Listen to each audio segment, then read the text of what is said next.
잘 지내셨습니까?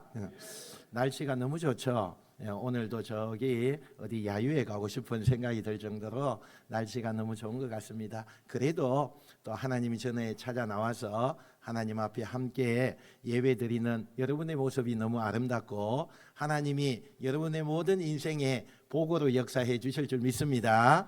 우리 옆에 있는 분들하고 한번 인사할까요? 환영합니다. 사랑합니다. 감사합니다. 우리가 지난 시간에 우리가 예수님께서 정말 마지막 유언과 같은 정말 마음에서 흘러나오는 천국의 비유를 우리에게 말씀해 주셨습니다. 그 천국의 비유를 말씀하면서 너희들이 이런 자격을 가져야 천국에 갈 수 있다. 정말 이 유대인들 지도자들이나 거기에 따라오는 모든 사람들에게 전심을 다하여서 예수님께서 이제는 기회가 없겠다 싶은 생각이 드니까 그렇게 천국 복음을 전했습니다.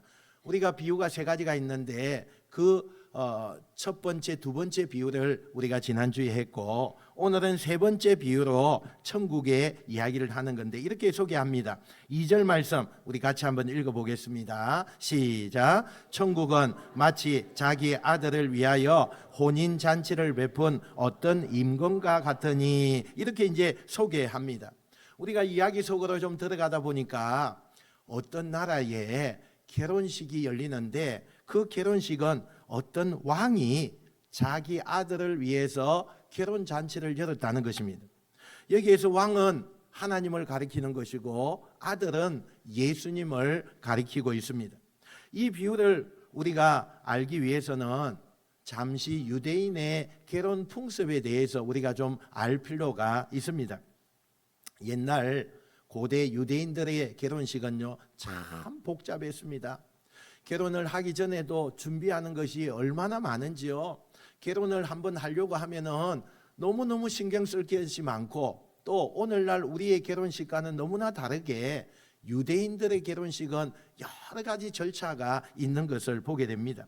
그런데 그렇게 참 복잡한 것을 결혼하기 전에도 준비하지만 결혼식을 하면은 그때는 뭘 하느냐? 신랑이 신부의 집에 가서 신부를 데려오는 것부터 이제 결혼식을 시작하게 되어집니다. 그러면서 결혼식을 며칠 동안 하느냐? 일주일을 합니다. 일주일. 여러분 우리나라는 요즘은 30분도 너무 길다 그러잖아요. 일주일을 해요. 일주일을 하는데 뭔 그런 결혼식이 기냐? 이게 유대인들의 풍습이에요. 풍습. 그런데 이 유대인들이 결혼식을 얼마나 중요하게 생각하느냐 하면 이 일주일 동안의 결혼식의 모든 것을 다 쏟아냅니다. 그래서 요한복음 2장에 가보면 가나 혼인잔치 하는 그 예를 우리에게 보여주고 있잖아요. 그때 연회장이라고 하는 우리말로 이야기한다면 매니저를 채용해서 그 결혼식을 처음부터 끝까지 주관하게 하고 준비하게 하고 뭐 이런 것을 했다는 거예요. 그만큼 유대인들은 결혼식에 대해서 신경을 많이 썼다는 거예요. 보통 일반 백성들이 이렇게 결혼을 해요. 그런데 오늘 배경은 뭐예요? 일반 백성이 아닌 그 나라의 왕이 자기 아들을 결혼시킨다는 거예요. 그러니까 한 나라의 왕이 결혼시키니까 초대하는 손님들도 너무나 다르겠죠. VIP 들어보셨어요? VIP 그런 손님들을요 그렇게 초대하는데 아마도 뭐 왕이 추천하는 명단이니까 일반 백성들은 아마 빼고 뭐 외교 뭐 나라의 외교에 관계 있는 분이라든지 좀 높은 직위를 가지고 있는 사람이라든지 또 왕의 측근이라든지 뭐 이런 사람들을 VIP로 그렇게 초청을 하는데 아마 그 밑에서 일하는 이 연회장이나 또 일꾼들이요 아마 직접 가서 안내도 하고 주의사항도 하고 아마 그럴 거예요. 여러분 우리가요 어느 한 단체 기관에서 VIP 초청을 하면은요 어떨까요? 하는 일이 굉장히 많습니다. 벌써 한 2달 전부터 메시지가 오기 시작하고 그 다음에 전화가 오고 그 다음에 또 뭘 준비하고 주의사항은 이렇고 의자는 몇 번째 앉아야 되시고 뭐 이런 뭐 별의별 것을 다 말씀하는 것을 보게 돼요. 여러분이 VIP가 다 되셔서 알죠? 예, 그렇게 너무너무 복잡해요. 아마도 오늘 이 왕도요, 아마 그런 관례적으로 하는 일을 다 했을 거예요. 그리고는 왕의 신하들이 이제는 왕이 초대한 VIP들에게 왕이 준비한 예복. 여러분, 유대인들은요, 예식을 할 때, 이 결혼식을 할 때요, 중요한 잔치를 할 때 잔치 베푸는 사람이 옷을 준비해서 그 초청하는 사람들에게 다 보냅니다. 그리고는 오실 때는 그 옷을 입고 오십시오, 이렇게 이야기를 합니다. 그래서 왕은요, 일일이 한 사람 한 사람에게 다 그 옷을 만들어서 그리고는 그 사람들에게 보내는 거예요. 미리 예복을 보내는 거죠. 이렇게 모든 일이 원만하게 잘 이루어져 가는 것 같았습니다. 그런데 오늘 성경에 보니까요, 예상치 못한 일들이 일어나게 된 거예요. 초대를 받은 사람들이 하나같이요, 이 잔치에 대해서 좀 부정적인 생각을 가진 것 같아요. 그러면서 결론은 어떤 거냐? 이런저런 핑계를 대기 시작해요. 나는 오늘 밭에 나가야 되니까 못 가요. 나는 오늘 어떤 회사에 가야 되니까 못 가요. 이러면서 정말 이런저런 핑계를 대고 안 오겠다는 결론의 말을 전하는 거예요. 여러분, 상식적으로 그 나라의 왕이 초대했어요. 우리 같으면 어떨까요? 야, 우리나라의 대통령이 나를 초대했어요. 그러면 한 달 전부터가 아니라 몇 달 전부터 마음에 준비하고 목욕도 제기하고 이발도 하고 머리도 좀 만지고 이렇게 해가지고 준비해서 갈 거 아니에요. 그런데 오늘 어떤 연휴인지 잘 모르겠어요. 그런데도 불구하고 이 사람들이 한결같이 왕이 초청하는 그 초대장에 거부하고 있다는 거예요. 여러분, 왜 이 사람들이 왕의 결혼식에 거절하고 있을까요? 여러분, 성경에는 어떤 등장하는 큰 이유가 없어요. 그냥 변명 같은 이야기만 있어요. 근데 제가 곰곰이 한번 생각해 봤어요. 도대체 왜 안 갈까? 아마 제가 한 두 가지로 추측을 한번 해봐요. 이건 제 생각이에요. 첫째는 가장 근본적인 이유가 왕의 자기 그 아들의 결혼식이니까 그 아들이 나중에는 왕을 물려받을 거 아니에요. 그래서 그 아들이 마음에 안 든다는 거예요. 이 아들이 좀 모자라든지, 이 아들이 조금 성격이 좀 삐딱한다든지, 이 아들이 왕으로 되면 좀 뭔가 나라가 좀 되어지지 않을 것 같은 그런 느낌을 받는 거예요. 그래서 안 가겠다는 거예요. 그 아들 결혼식 내가 참여 안 하겠다는 거예요. 두 번째, 어떤 경우일까? 왕의 레임덕이 왔다는 생각도 할 수 있겠죠. 왕이 지금 한참 전성기를 지나서 나이도 먹고 여러 가지 늙고 힘이 없고 그러다 보니까 신하들이 이제는 여기저기서 집단 반발을 하고 왕에게 저항하는 그런 보편적인 정치적인 그런 집단 반발, 이런 것이 있을 수 있겠다, 이렇게 우리가 상상을 한번 해봐요. 그래서 집단 반발을 하지 않았을까?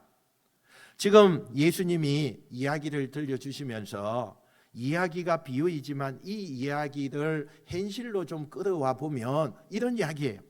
하나님께서 당시의 유대의 그 지도자들, 하나님을 믿는다고 하는 그 지도자들을 굉장히 신뢰했어요. 그래서 그들을 천국으로 다 불러주셨어요. 근데 그들이 막상 불러주는 때가 되니까 하나님의 초청을 거부하고 지금 하나님의 말씀을 무시하는 그 시대상을 지금 말씀하고 있다는 거예요. 여러분, 고대 사회에서 왕이 부르는데 그걸 거부한다? 그거는요, 한마디로 이야기하면 반역죄예요. 반역죄. 당연히 이러면 왕은요, 철저하게 응징하는 것이 그 당시에 뻔한 이야기예요. 응징하는 거죠. 근데 이 왕은요, 그렇게 자기를 대놓고 무시하고 사람들에게 그렇게 자기가 정말 왕인데도 불구하고 말을 듣지 않는 그 사람들을 한번 참는 거예요. 인내하는 거예요. 그리고 다시 기회를 주지요. 어떻게 해요? 다른 신하들 보내어서 재차 왕의 마음을 전해요. 그러지 말고 내가 초청하는 거니까 당신들 다 참석하세요, 이렇게 부탁하는 쪽으로 이렇게 초청을 해요. 그런데 두 번째 초청을 했을 때 이 사람들은요, 첫 번째보다 더 대놓고 왕을 무시해요. 첫 번째는 그냥 못 간다고 이 정도 얘기를 했다가, 두 번째는 그런 왕을 인정할 수 없다든지, 나는 이 결혼식을 동의할 수 없다든지, 그러면서 왕이 보낸 사신을 때리거나 왕이 보낸 사신을 죽이거나 이렇게 막 했다는 거예요. 대놓고 반발하는 거죠. 이쯤 되면 막가지 하는 거 아닙니까? 막가지 하는 거 아니에요? 왕에게 지금 반발하고 있는 거 아닙니까? 왕이 어떻게 해야 되지요? 그래, 내가 이제 늙고 힘없다고 내 아들이 이렇게 결혼식을 하는데 이것을 대놓고 나를 무시해? 왕이 더 이상 참을 수가 없어요. 그래서 왕이 군대를 동원해서 자기를 무시한 그 사람들 다 죽였어요. 그리고는 이 반란이 끝나게 되는 거죠. 사람들은 왕은 그렇게 잔인하지 않을 것이다 이렇게 생각하고 왕이 그렇게 행동하는 것에 대해서 전혀 짐작하지 못했어요. 우리가 여러분 대충 이 세상에 살면서 죄짓고 또 우리 마음대로 살아도 하나님이 이 세상에 우리가 사는 동안에 아무렇게도 하지 못할 거야 이렇게 생각해요. 그러니까 그런 마음이죠. 왕을 대하는 사람들 대부분이 그런 마음으로 뭐 무슨 일이 있겠어, 내가 뭐 일이 있어서 못 간다는데 뭔 일이 있겠어 이렇게 생각을 해요. 그러나요, 나중에 어떻게 되죠? 심판이 오는 거죠. 심판이 오게 된 거예요. 하나님이 한없이 참으시고 하나님이 한없이 기다리시다가 대놓고 반란을 일삼고 하나님을 무시한 때가 돼서 더 이상은 안 되겠다고 생각이 되어질 때에 하나님께서 직접 이 땅에 우리를 심판하시는 것, 그것을 지금 말씀하고 계신다는 거예요. 이렇게 해서 반란이 진압됐어요. 그런데 문제가 생겼어요. 잔치에 올 손님이 아무도 없는 거예요. 그런데 이때 왕이 충격적인 명령을 내립니다. 잔치에 초대될 사람들이 다 죽었으니까 올 사람이 없잖아요. 그래서 왕이 뭐라고 말하느냐? 잔치는 예정대로 열린다. 다만 잔치에 초청해서 올 사람이 없으니 지금부터 밖에 나가서 누구든지 다 데리고 옷을 입혀서 잔치에 참석하게 해라 이렇게 명령을 내린 거예요. 그러니까 왕의 종들이요 그 길로 나가서 큰 길로 나가서 되는 대로 다 뭐 이렇게 왕의 옷을 다 입혀서 그렇게 잔치로 끌고 오는 거예요. 그 가운데는 국을 하는 사람도 있었을 거고, 그 가운데는 뭐 지나가는 행인도 있었을 거고, 그 가운데는 강도짓이나 도둑질을 하는 그런 범죄자도 있었을 거고, 또 고관 관리도 있었을 거고, 왕의 종들은 왕의 말대로 무작정 거리에 나가서 보이는 대로 잡히는 대로 사람들을 왕의 잔치에 데려와서 왕이 준비한 그 예복을 입혀서 잔치에 입장시켰다는 거예요. 여러분, 요 대목이요, 하나님께서 선교의 문을 지금 열고 계신다는 거예요. 선교의 문을 여시고 계시는 거예요. 원래는 하나님이 이스라엘 민족을 선택하셨지요. 그리고 그들에게 하나님의 나라에 초청을 하셨고 그들에게 기회를 주셨지요. 근데 그들이 떼어놓고 하나님의 초대를 거부하고 하나님을 무시하자 하나님께서 이제 어떻게 해요? 처음에 초청한 대상에서 이제는 누구에게나 어느 나라 사람이나, 여러분, 그래서 여기서부터 이방인들에게 복음이 열리고 하나님의 구원의 문이 열리고 더 나아가서 모든 열방까지 구원의 문이 열려지는 놀라운 역사가 일어나게 되는 거죠. 그러니까 처음에는 하나님이 이스라엘 민족을 선택한 건 사실이지만 이것이 점점 시간이 가면서 이방인들과 모든 열방에게까지 복음의 문이, 하나님의 그 나라의 문이 열리는 것을 의미하고 있는 거예요. 그리에 이렇게 초대된 이 사람들이 누구냐? 원래는 초대된 사람들이 아니죠. 정말 왕의 측근에 있는 사람들 아니에요. 어떤 무슨 자격이 있거나 왕과의 관계가 있거나 공로가 있는 사람 아니에요. 그냥 왕이 누구든지 다 내게로 오라, 이 복음 앞에 많은 사람들이 초대받아서 지금 왕의 잔치에 참여하게 된 거예요. 여러분, 우리가 아무 공로 없어도요, 자격이 없어도요, 그분이 우리를 초청해 주시기에 오늘 우리가 이 자리에 앉아 있는 줄로 믿습니다. 절대 이것을 잊으면 안 돼요. 여러분, 내가 무슨 자격이 있나요? 여러분이 하나님의 아들이 되는 그 놀라운 특권을 여러분이 어떤 공로가 있어서 그렇게 세워주셨나요? 천만에요. 아니에요. 우리는요, 자격이 없어요. 그런데도 불구하고 나는 3대째 예수 믿는 가정이야, 나는 훨씬 더 교회를 오래 다녔어. 여러분, 천만의 말씀요. 천만의 말씀. 우리 모두는 아무 자격이 없어요. 아니, 어쩌면 우리 가운데는 정말 과거에 취한 죄악과 손가락질을 받는 그런 사람 중에 한 사람일 수도 있어요. 다 그게 무시되고 하나님께서 내게로 오기만 하면 내가 너희를 주인공으로 맞이해 주겠다, 이렇게 말씀하는 거예요. 그분의 넓은 마음 때문에 우리가 지금 이곳에 앉아서 하나님의 자녀의 특권을 얻고 있다는 이 사실을 잊지 마시는 여러분 되시길 축원합니다. 그렇게 우여곡절 끝에 많은 손님들이 정말 잔치에 참여하고 흥겨운 잔치가 막 시작되어 있어요. 이제 왕이요, 초대된 손님들 보기 위해서 연회장을 나갔지요. 그런데 많은 손님들 가운데 왕의 눈에 거스리는 한 사람이 있었어요. 아니, 그 많은 사람들 중에 왕의 눈에 딱 떠 있는 사람이 한 사람이 있었는데, 그 사람이 누구냐? 왕의 예복을 입지 않고 온 사람이에요. 왕의 예복을 입혀서 다 보내서 입고 와야 되는데 그것을 입지 않고 온 한 사람이 눈에 보이는 거예요. 그게 참 어떤 사연일까요? 나는 어떤 우리 신학자들은 이런 이야기를 해요. 나는 왕의 그 예복보다 내가 더 비싼 옷이 있는데 그 옷을 입고 왔다, 이런 신학자들의 이야기도 있어요. 또 어떤 때는 내가 너무 바빠서 왕의 옷을 그냥 내가 못 갈아입고 왔다, 이런 신학자도 이야기도 있어요. 그런데 여러분, 오늘 보세요. 이 사람은 정말 눈에 확 띌 수밖에 없죠. 다 왕이 보내준 옷을 입었는데 혼자만 입고 오지 않았으니까. 그래서 이 왕이요, 그에게 묻는 거예요. 너 왜 혼자서 옷을 이렇게 갈아입고 입지 않고 왔느냐? 그랬더니 이 사람이 대답을 잘 못하는 거예요. 왜요? 자기 마음대로 한 거니까. 이때 왕이 비록 잔치에 초대돼서 잔치에 참여도 했지만 여전히 자기 기준으로 잔치에 참여한 그 사람에게 어떻게 하느냐? 너는 여기 있을 자격이 없어.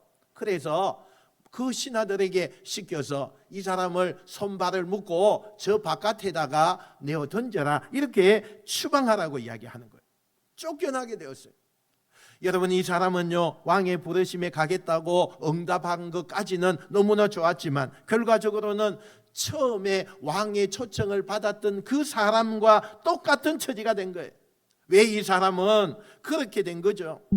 잔치에 갔다가 왜 쫓겨나게 되는 거죠? 바로 내 생각이 맞다는 요 생각 때문에 그런 거예요.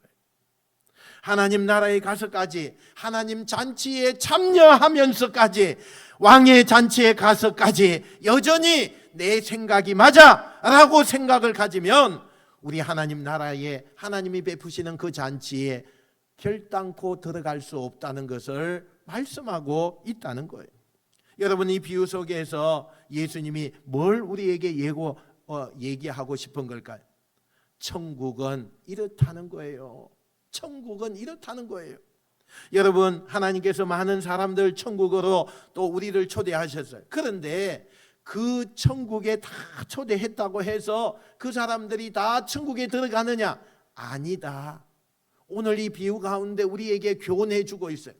교회에 다 나온다고 천국에 갈 수 있느냐? 아니다. 오늘 그것을 우리에게 정말 마음을 다하여서 지금 예수님께서 말씀하고 계신다는 거예요. 그러면 천국에 어떤 사람이 들어가느냐는 거예요. 하나님이 원하시는 자격을 갖춘 사람, 그 사람만 천국에 갈 수 있어요. 그게 뭐예요? 예수 그리스도로 옷을 입는 사람이에요.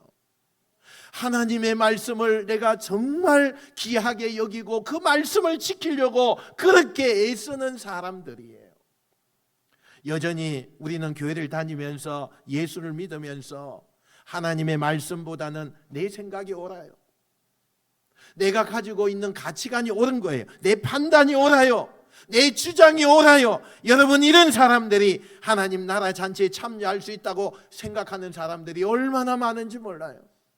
나는 다 천국 간대요. 하나님께서 보실 때는 천만의 말씀요, 천국 못 가요. 교회를 다니면서도 내가 정의롭고 내가 똑똑하고 내가 훌륭하고 나는 옳은 사람이야 착각하지 마세요.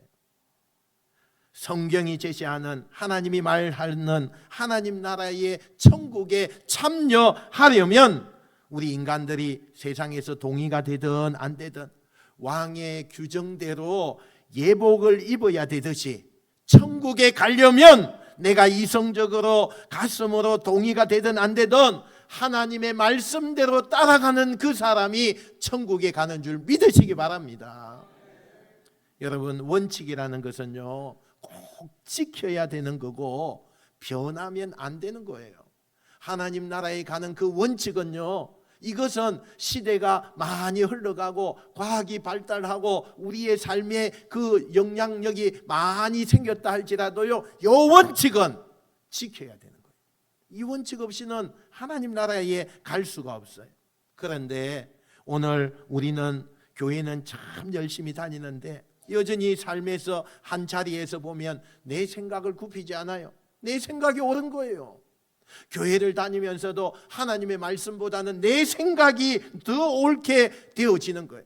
그래서 여전히 내가 계산하고 내가 상상하고 내가 판단하고 내 주장을 높이려고 해요. 그러면서 나는 당연히 하나님의 천국 시민이다, 천국에 갈 수 있다, 그렇게 말해요. 천만에요.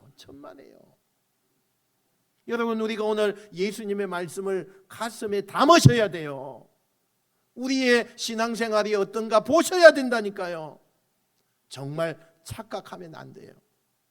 우리 모두가 그분에게, 그분 말씀에게 숙이는 자가 되시길 축원합니다. 우리가 이게 참 어렵기 때문에요, 예수님께서 우리에게 이 어려움을 안 거예요. 그래서 우리에게 보내신 분이 계신데 그분이 성령님이세요. 보혜사 성령님을 보내주셔서 한순간도 성령의 은혜가 없이는 우리가 자꾸 딴 생각할 수밖에 없어요. 성령이 인도하지 않으면 우리는 계속 죄악 속에 빠질 수밖에 없어요. 우리의 원래의 지금 가지고 있는 성품이 그 죄악된 성품 아니에요. 그러니 자꾸 죄 짓는 데 가서 머리를 내미는 거예요. 그러나 성령이 우리 가운데 역사하시면 그런 것을 끊고 오직 성령의 동행하심과 성령의 임재를 통해서 하나님의 말씀에 적극적으로 뛰어나가는 그런 성도가 되시길 축원합니다. 이렇게 십자가를 목전에 둔 예수님께서 이 유대인들 지도자들에게 더 이상 이제 하나님 나라를 가르치고 회개할 기회가 없기 때문에 마지막으로 절박한 마음으로 천국을 전하셨지만 그들은 예수님이 기대한 대로 그런 반응이 나타나지 않았어요. 오히려 그들이 더 분노했어요. 그리고는 저 예수님을 어떻게 하면 죽일까, 저 예수님을 어떻게 하면 공경에 빠뜨릴까, 이것을 더 생각하게 되었다는 거예요. 그래서 이 천국에 대한 세 가지 비유가 끝나자마자 이 바리새인들을 비롯해서 유대 종교 지도자들이 예수님을 넘어뜨리기 위해서 마지막 모든 수단과 방법을 다 동원해서 예수님을 힘들게 건드리는 장면이 네 가지의 논쟁이 앞으로 나오게 돼요. 예수님을 함정에 빠뜨리기 위해서 엉뚱한 질문을 해서 논쟁을 일으키겠다는 거죠. 그 첫 번째 논쟁이 오늘 본문에 등장하는데 우리 15절 16절입니다. 앞에 나와 있는 대로만 한번 읽어보겠습니다. 시작. 이에 바리새인들이 자기 제자들을 헤롯 당원들과 함께 예수께 보내어 말하되 아멘. 오늘 이 말씀에 보니까 예수님을 어떤 게 공경에 빠뜨릴까 고민하던 이 바리새인들이 이번에는 누구를 동원하느냐? 헤롯 당원들이라고 해요. 여러분, 이 헤롯 당원들이라고 하는 사람이 어떤 사람이냐 하면 당시 이스라엘이 로마의 식민지로 살았어요. 그래서 늘 우리가 로마로부터 독립하는 것이 꿈이었거든요. 그 정말 메시아가 오면 우리를 독립시켜 줄 것이다. 항상 이 희망을 가지고 그 메시아를 기다렸단 말이에요.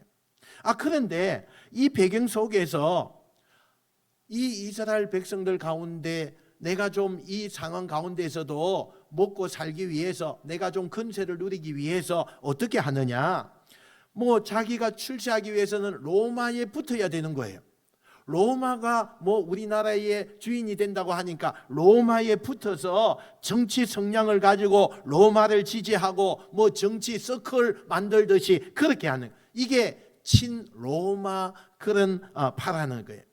은근히 그 로마에 붙어가지고 먹고 사는 이런 사람들이 있었는데, 이들 모두는 헤롯 당원들에게 다 가입된 사람들이, 예수님을 넘어뜨리고 하는 사람들이 드디어 이 정치 서클들하고 손을 잡고 이 헤롯 당원들을 앞세워서 예수님을 공경에 빠뜨리는 그 수를 지금 하고 있는 거예요.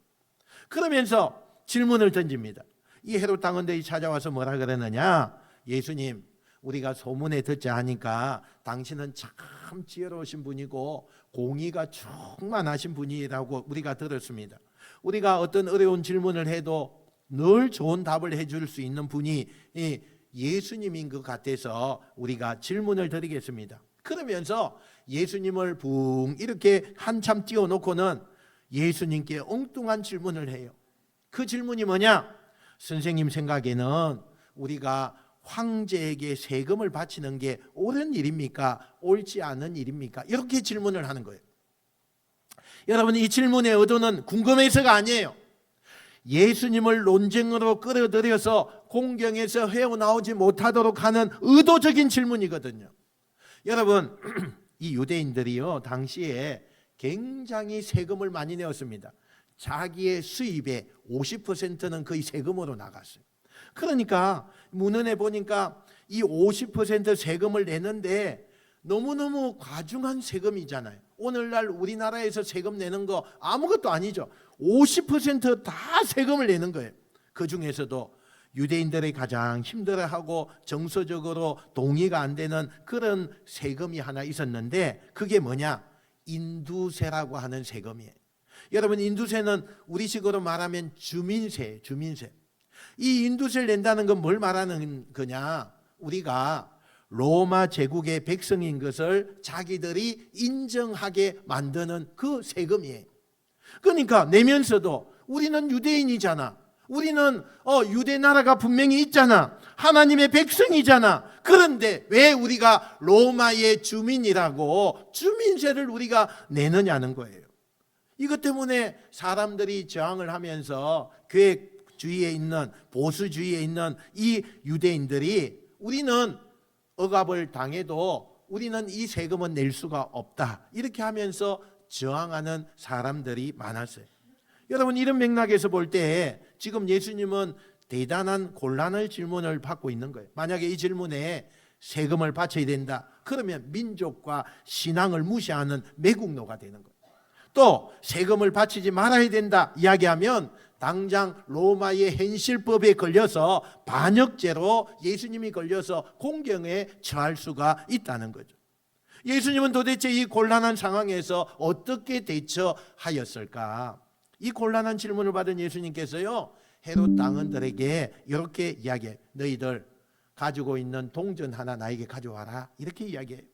그리고는 그 동전을요, 가장 흔하게 쓰는 그 당시의 동전이 뭐였느냐 하면 데나리온이에요. 이 데나리온 동전에는 이 왕의 그 초상화가, 얼굴이 그곳에 딱 새겨져 있어요. 그래서 황제의 초상화가 그려진 이것을 이 질문하는 헤롯 당원들에게 보여주면서 예수님이 아주 유명한 명언을 남기셨죠. 우리 21절 앞에 나와 있는 대로 한번 읽어봅시다. 시작. 그런즉 가이사의 것은 가이사에게, 하나님의 것은 하나님께 바쳐라 하시니. 아멘. 여러분, 이게 무슨 말이에요? 너희들이 황제에게 감당해야 될 의무가 있다면 그 의무는 이 형상에 새겨진 동전으로 감당해라. 각자가 속한 국가나 가정이나 사회나 모든 일원으로서 너희가 의무를 다해야 될 것은 그 의무를 다해라, 이렇게 말씀을 해요. 여러분 이것은요 신학적인 의미에서 굉장히 중요한 의미가 담겨져 있어요. 원래 이 세상 모든 것은 다 하나님의 것이에요. 하나님이 통치하는 나라예요. 전 세계가 요 모든 곳이 다 하나님의 통치권에 있어요. 근데 하나님이 그 땅의 주인, 모든 주인이 되시는데 그것을 하나님께서 위탁하신 거예요. 교회를 목사에게 위탁하고 또 국가와 사회와 뭐 이런 것은 시대마다 하나님께서 그에게 위탁을 하는 거예요. 황제에게 위탁하고 왕에게 위탁을 하고 대통령에게 위탁을 하는 거예요. 그러면 하나님께서 위탁하신 거기 때문에 때로는 우리 생각에는 그 과정이나 위탁된 사람들이 잘못을 할지라도 그것은 하나님의 소관이니까 하나님께서 위탁해 주셨으니까 우리가 전체적인 하나님의 섭리 앞에 의무를 다해야 된다. 이렇게 신학적인 의미가 담겨져 있는 거예요. 너희들 그 동전의 초상하에 그려진 황제가 주는 그 돈으로 황제에게 내야 될 세금 이런 게 있다면 의무를 다하라는 거예요. 그런데 뒤에 이야기가 너무너무 중요해요. 세상에서 의무를 다하는데 그러나 하나님께 우리가 해야 될 의무가 있다면 하나님의 형상대로 지음받은 우리가 하나님을 위해서 의무를 다해야 된다. 이렇게 말씀을 했어요. 여러분 이 땅의 생명체 가운데 하나님의 형상대로 만들어지지 않는 사람이 누가 있어요? 다 하나님의 형상이에요. 또 그런데요 이 모든 것은 인간에게 하나님이 모든 것을 위임해 주셨어요. 왜 하나님이 많은 생명들 가운데 어떤 생명체에도 주지 않는 하나님의 형상을 인간에게 주셨을까? 바라시는 게 있는 거죠.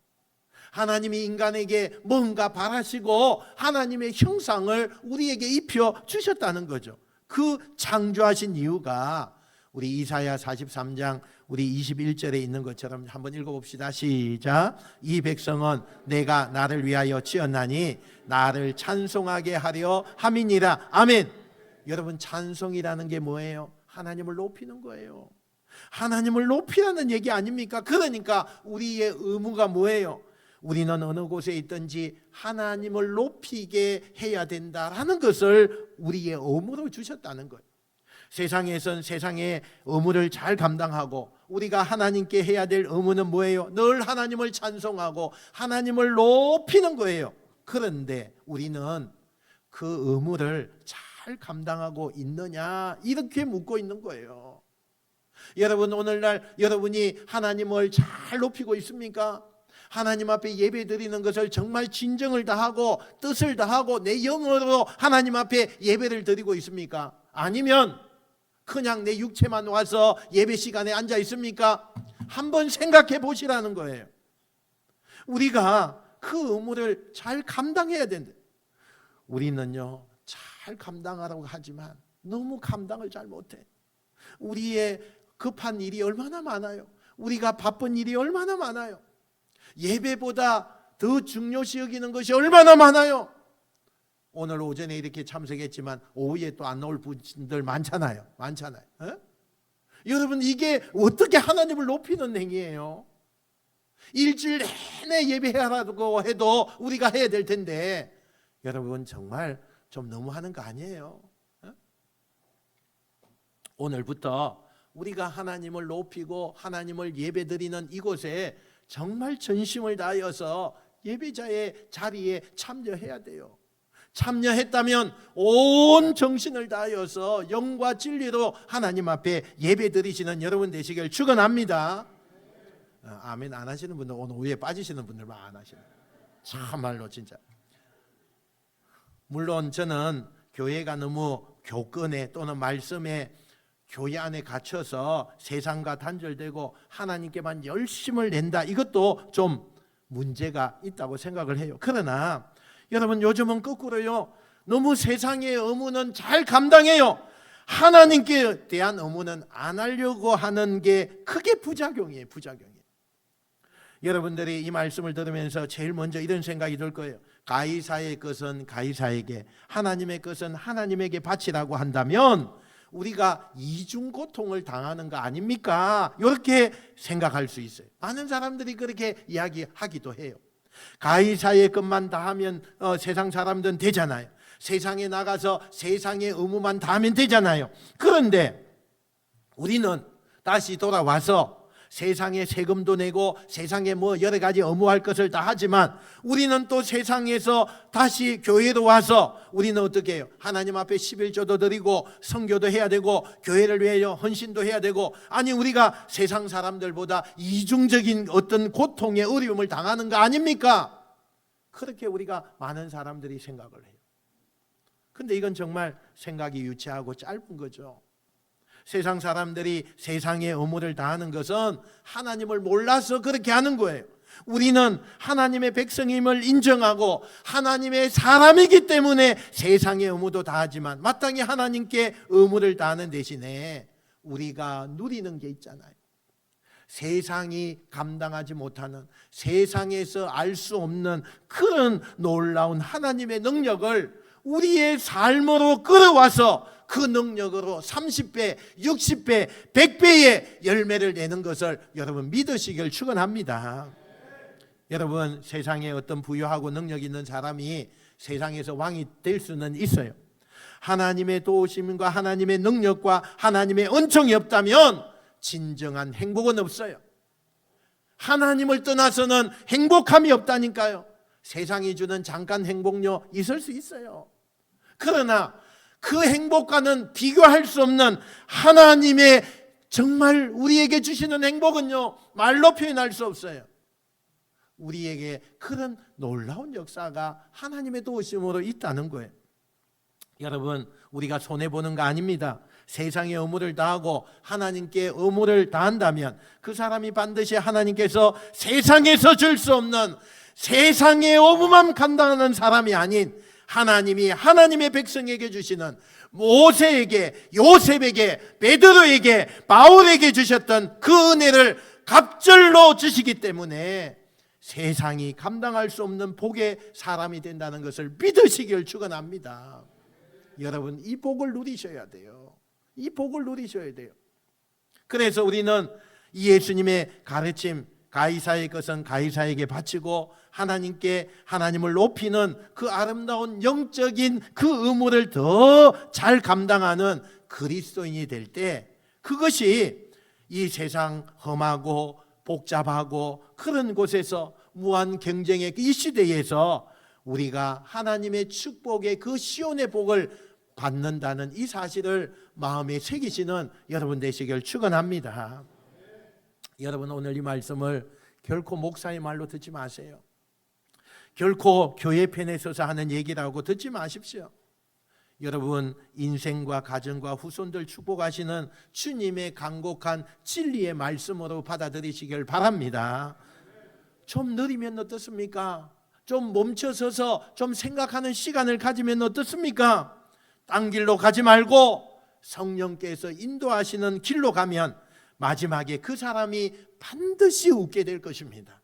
하나님의 인도하심과 하나님의 그 역사하심이 나의 이 심령의 체험이 되어지고, 그래서 결코 후퇴하거나 멈추는 그 사람에게 끝나는 것이 아니라 영원한 승리의 길로 하나님이 우리의 삶의 가정에, 또 우리의 모든 사업터에, 우리의 직장에 복으로 채워지는 역사가 여러분의 눈으로 목도되는 아름다운 시간이 되시기를 주님의 이름으로 축원드립니다. 축원드립니다. 기도하겠습니다.